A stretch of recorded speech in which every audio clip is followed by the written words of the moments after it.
नमस्कार साथियों। अंधेरे में तीर लगाना, ये बात आपने कहीं जगह सुने भी होंगे और अपने जीवन में कहीं जगह लगाए भी होंगे। जैसे एग्जाम में कभी कभी ट्रू फॉल्स या yes no objective question answer के जगह, और वो चीज़ में कहीं कहीं आपको सफलता मिल भी जाता है, लेकिन ये प्रक्रिया हमेशा आपको सफल नहीं दिला सकता। ये प्रक्रिया उन व्यक्ति विशेष के लिए एक दृष्टिकोण से मान भी जाए तो ठीक है, जो ठीक से अभ्यास ना किया हो या अनजान हो। परंतु यदि एक विशेष ज्ञान के अधिकारी यदि ये गलत करे तो आप क्या कहेंगे? जैसे आज के साइंटिस्ट। मैं जब कुछ ऐसे बात कहता हूँ तो कुछ लोग मेरे बात को मजाक में उड़ा देते हैं या पागल समझते हैं, लेकिन आपको पता है हर चीज़ जो आप देख रहे हैं या सुन रहे हैं वो कोई ना कोई पागल के ही देने, चाहे उसको आप वेद पुराण कुरान बाइबल कहे या विज्ञान।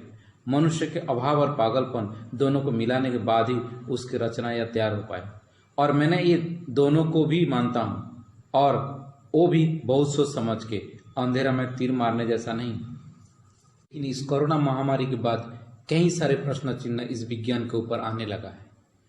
क्या जितना हमको पढ़ा गया उसमें कुछ ऐसा तो नहीं है जैसे अंधेरे में पत्थर मारा गया हो? और लगना भी लाजमी है। बोलो कैसे? क्यों? जो विज्ञान कहता है हम बिना प्रमाण के कुछ नहीं करते, आज 7-8 महीने के बाद भी क्यों एक छोटा सा वायरस के फैलाचार है, ना उसके बारे में कोई ठोस जानकारी प्राप्त किया, ना कोई दवाई, केवल अंधेरे में तीर मारने के सिवा और कुछ नहीं मिल पाया। इनके कहीं वुहान लैब से तैयार हुआ या जानवर के बाजार से। ये बीमार हवा से यानी एयरबर्न से फैलता है या किसी थूक यानी कि ड्रॉपलेट से। एक शरीर में दूसरे शरीर के संक्रमण हो पाता है या स्पर्श से फैलता है।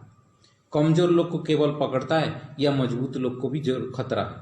हर रोज नया नया जानकारी आ रहा है, कभी WHO तो कभी ICMR और कभी आयुष मंत्रालय, एक के बाद एक नया नया गाइडलाइन और साथ में चेतावनी। किसका मानो या किसका ना मानो? जब हम भगवान को कहते हैं मानो तो ईश्वर, ना मानो तो पत्थर, तो फिर हम विज्ञान को क्यों नहीं कह सकते मानो तो विज्ञान, न मानो तो अज्ञान? मैं आपको और एक कुछ जरूरी बात बता रहा हूँ, ध्यान से सुनिएगा। जैसे कुछ लोग कहते हैं धर्म के नाम से, ईश्वर के नाम से लूटा जा रहा है। क्या वो लोग बताएंगे क्या विज्ञान के नाम से आज हम लूटे नहीं जा रहे हैं? एक इंसान जब कोई नया टेक्नोलॉजी के बारे में अनजान रहता है तब क्या उसको लूटा नहीं जाता? जब कोई इंसान एक हॉस्पिटल जाता है क्या उसको लूटा नहीं जाता? जब कोई इंसान कुछ नया सीखने कोई स्कूल कॉलेज इंस्टीट्यूशन को जाता है क्या उसको लूटा नहीं जाता? जो जैसे लूटे अपने लूटा हुआ चीज को क्वालिटी ब्रांड दिखाता है और दूसरे को रद्दी या भेजाल कहने का कोई शक नहीं करता।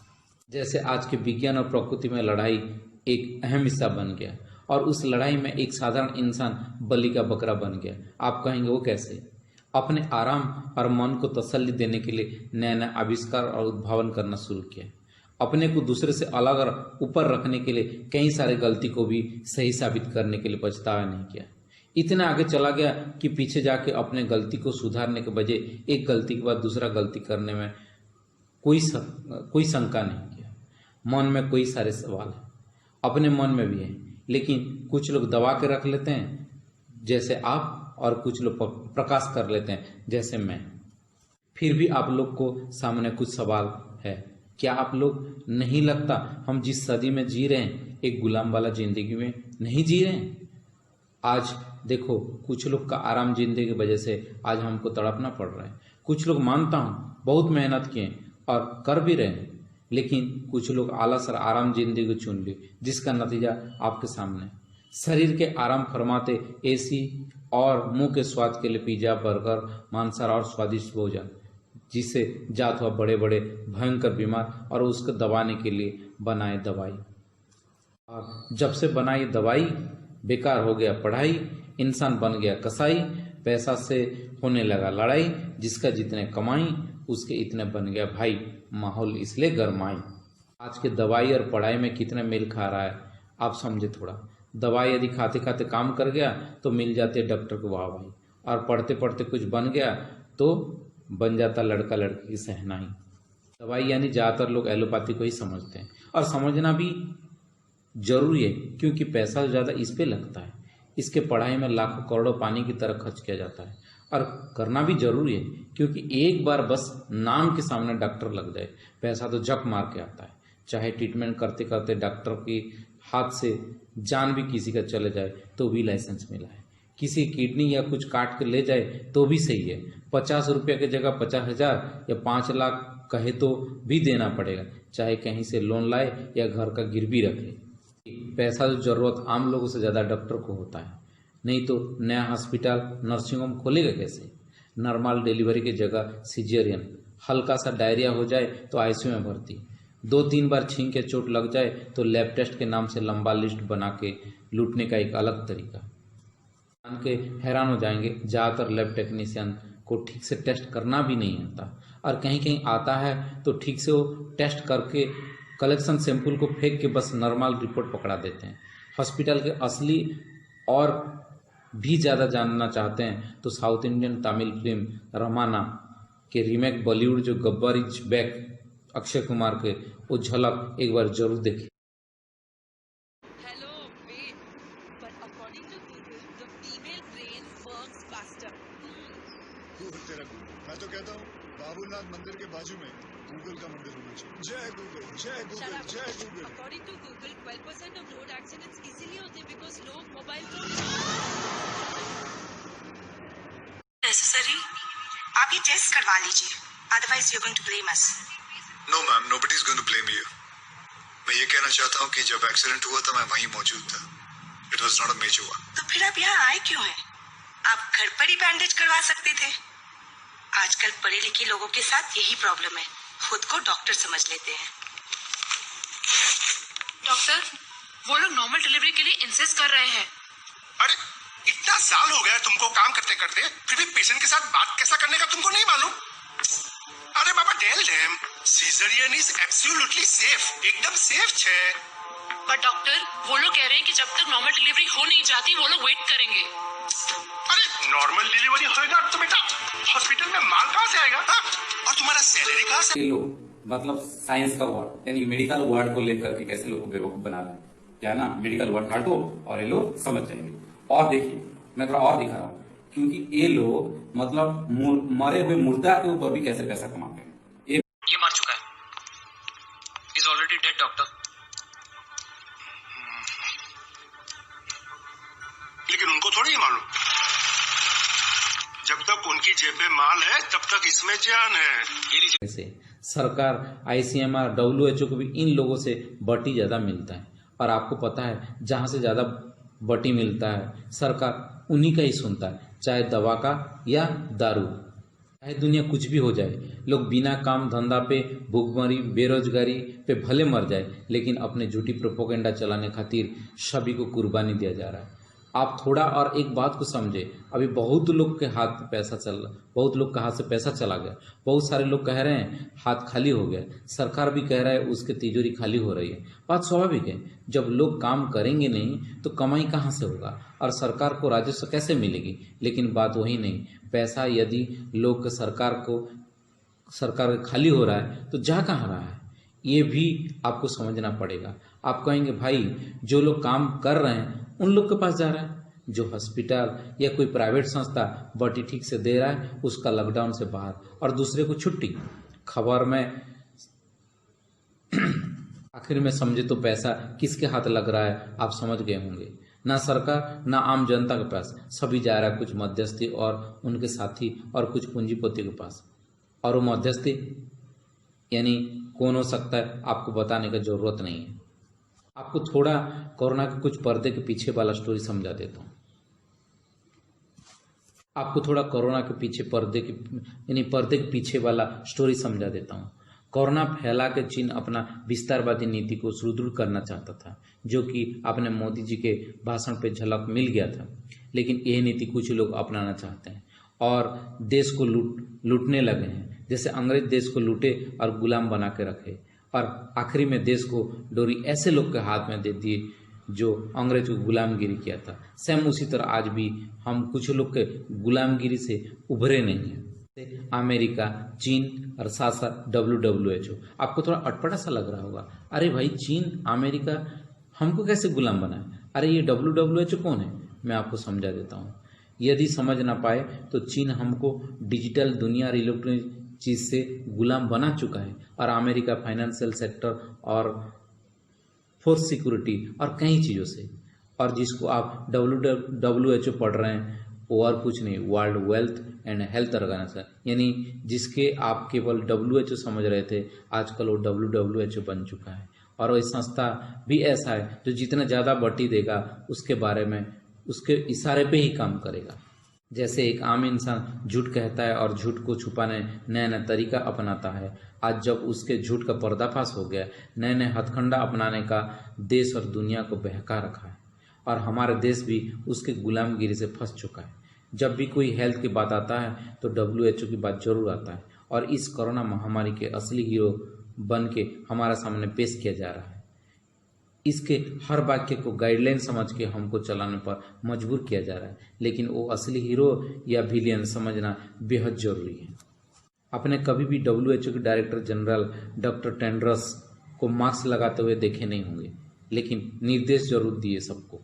आपको पता है हम जो मास्क पहने हैं, हम जहां मर्जी वहां घूम रहे हैं, वो कितना सुरक्षित या कितना खतरनाक भी साबित हो सकता है। कुछ लोग तो एक ही मास्क को बिना साफ करते हुए लगातार कई दिन पहनते हुए चल रहे हैं। तो आप समझे, क्या अपने मुंह के बैक्टीरिया दोबारा हमारा सांस नली पे नहीं जाएगा, ऑक्सीजन की कमी महसूस नहीं होगी। और कुछ लोग मास्क के ऊपर सैनिटाइजर स्प्रे करके लगा रहे हैं और थोड़ी के नीचे रख के कभी कभार बीड़ी सिगरेट पीने लगे हैं। और जो सैनिटाइजर बार बार लगा रहे हैं वो क्या हमारे हाथ को नुकसान नहीं पहुंचा रहा है? हमारा हाथ को कोमलता और कुछ हेल्पफुल बैक्टीरिया को भी नुकसान करने के साथ साथ वो खुजली यानी इचिंग जैसा स्किन डिजीज को भी बढ़ावा दे रहा है। और आप सुन के और आश्चर्य होंगे, कुछ लोग इसके अल्कोहल की वजह से कई जगह जलने का खबर भी आया है, कभी कार के अंदर तो कभी किचन में और कहीं और नुकसान के बारे में आपको ही पता होगा। फिर ऐसे और एक सोशल डिस्टेंस, जो कि एक अपना से दूर रखना, भले अपने कोई मर जाए लेकिन छूना नहीं। नामकरण भी कैसे देखिए, सोशल डिस्टेंस। हम आप तो समझ रहे हैं एक दूसरे से अलग रहना, लेकिन गहराई से समझे तो पूरा समाज से दूर रहना। ये कह रहे हैं कोरोना का चैन तोड़ने, लेकिन चैन नहीं, इंसान का जीने का चैन तोड़ रहे हैं। आप समझे, एक इंसान यदि बीमार के समय अपने से दूर रहेगा तो वो इंसान क्या मानसिक आहत नहीं रहेगा? और ऊपर से इतना डरावाना न्यूज की प्रचार, और न्यूज भी ऐसे जो सुबह और शाम 24 घंटा बस उसकी ही live telecast, ground report, real time report. तो ना मरने वाला इंसान भी ऐसे ही घबरा कर हार्ट अटैक में मर जाएगा। और तो और जिस घर में बीमार आ गया उसके घर वालों का इस नज़र से देख रहे हैं जैसे ये लोग बहुत बड़ा गुनाह किए। कहीं कहीं तो समाज से बाहर रखने का खबर भी आ चुका है। आपको पता है जो कोरोना को लेकर के इतना हल्ला मच रहा है, ये पहले से ही इंसान के शरीर में मौजूद था, बस नया टेस्ट किट बना डाला चाइना ने, और जितने टेस्ट बढ़ा रहा है उसके अनुपात से कोरोना की संख्या बढ़ रहा है।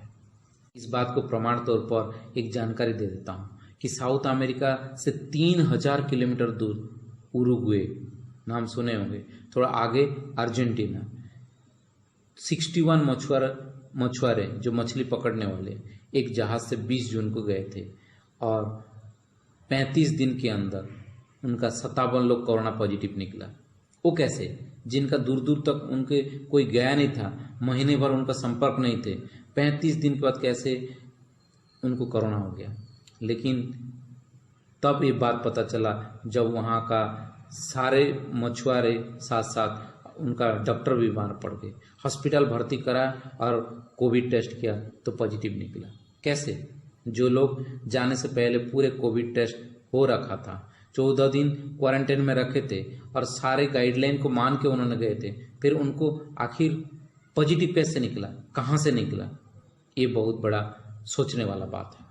इसका मतलब एक किट नहीं होता तो उनको ठंडी बुखार वाला ही इलाज होता है, लेकिन अब कोरोना की इलाज चल रहा है। तो आप समझे कोरोना की असली सच्चाई, ये तो एक ही केस है जितने आपको मैंने सुना है, जिसको एक लगा उसको कोरोना पॉजिटिव निकल के कहीं को परेशान भी किया जा रहा है। आखिर में आप कहेंगे तो भाई अमिताभ बच्चन के परिवार वालों इतना अवेयरनेस थे, फिर भी उनको कहाँ से कैसे, कौन परेशान कर रहा था। मैं इसका सच्चाई कहूँ तो आप मेरे को कहेंगे भाई आप हर चीज़ में शक के नज़र में देखने का आदत हो गया, लेकिन कहना आप लोग को मजबूर करेगा इसलिए कह देता हूँ। अमिताभ बच्चन को तो पॉजिटिव निकला, फिर अभिषेक को, दोनों को पहले हुआ, फिर दूसरे दिन में ऐश्वर्या और आराध्या को, उनकी पोती को भी हुआ। लेकिन उनकी कौन सी फिल्म रिलीज हुआ बताना क्या चल रही है। और साथ साथ नानावती हॉस्पिटल के उनके स्टाफ के इतना सारा तारीफ, कुछ तो समझेंगे। ज़्यादा कुछ बोलना इतने बड़े एक्टर के लिए भी ठीक नहीं समझता हूँ, हल्का सा बोल देता हूँ। फ्री में फिल्म और हॉस्पिटल दोनों का प्रमोशन सारे चैनल पे हो गया। एक बात कोविड टेस्ट किट के और उसके चार्ज के बारे में बता देता हूँ। चलो फिर भी मैं हल्का सा बता दे रहा हूँ। किट की कीमत लगभग 360 रुपया और रिएजेंट और सिरिंज और बाकी सभी मिला के और टैक्स जो भी बोले 500 रुपये पकड़ लो, फिर भी कहीं 2200 रुपया, कहीं 6000, 6500 और कहीं उससे भी ज़्यादा चार्ज लगा रहा है। और एक परिवार के एक को पॉजिटिव कह दो तो बाकी लोग को निश्चित टेस्ट करना जरूरी समझेगा। और सरकार की एक नीति कहे या टारगेट, जो हॉस्पिटल जितना ज़्यादा टेस्ट करेगी उसको इतने प्राइज मिलेगी। आप कहेंगे ठीक, तो क्या इसमें गलती है? मैं आपको पहले सूचित कर चुका हूँ, जहाँ से मिला बटी उसको मिल रही है ड्यूटी। नेता अपने कमी को छुपा के कोरोना के बहाने में नया पार करना चाहते हैं, लेकिन आम जनता ऐसे ही सड़ रहा है। कहीं काम नहीं हो पाने की वजह से लोग परेशान हैं, तो कहीं लोग शहर छोड़ के गाँव चले जा रहे हैं। ग्रोसरी और मेडिसिन के अलावा भी बहुत ऐसे दुकान है जिसके लेकर लोग अपनी ज़िंदगी आगे बढ़ाने का सपना लेके सह रहा था। लेकिन आज वो कपड़े वाला, चाय वाला, रेहड़ी वाला, सैलून वाला, किताब दुकान, होटल वाला, मंदिर के पुजारी, क्रीड़ा जो खेल रहा है, कलाकार, उनके हालत भी देख लो। कुछ तो डिप्रेस में आके आत्महत्या करने का रास्ता चुन ले, लेकिन सरकार का कान हिलने का नाम ही नहीं। आम पेड़ के नीचे जाके आम को देखते हुए आप सोचेंगे कि आम मेरे मुंह में गिर जाए तो खाऊंगा, तो जान लो आपका और आम का क्या अवस्था होगा। ठीक उसी तरह सरकार वैक्सीन के इंतजार में है। क्यों ना हर इंसान को इम्यूनिटी बढ़ाने की सलाह दे कि आने वाला हर वायरस को कैसे लड़े, उसके लिए सजग नहीं किया जा सकता। यदि इस तरह चलने लगा तो क्या गारंटी है कि आने वाला दिन में कोई नया वायरस नहीं आएगा। केवल घर में रहो, सुरक्षित रहो का नारा लगा के आने वाले भविष्य को नष्ट करने में लगा है। घर में रहो, सुरक्षित रहो के बदले हर इंसान को कर्म करके पसीना बहाओ और अपने इम्यूनिटी बढ़ाओ का नारा लगाए। और जो सच में कमजोर है उसको ठीक से देखभाल करे और सभी को योग प्रणाम करने को कहे। होगा कोरोना का अंत,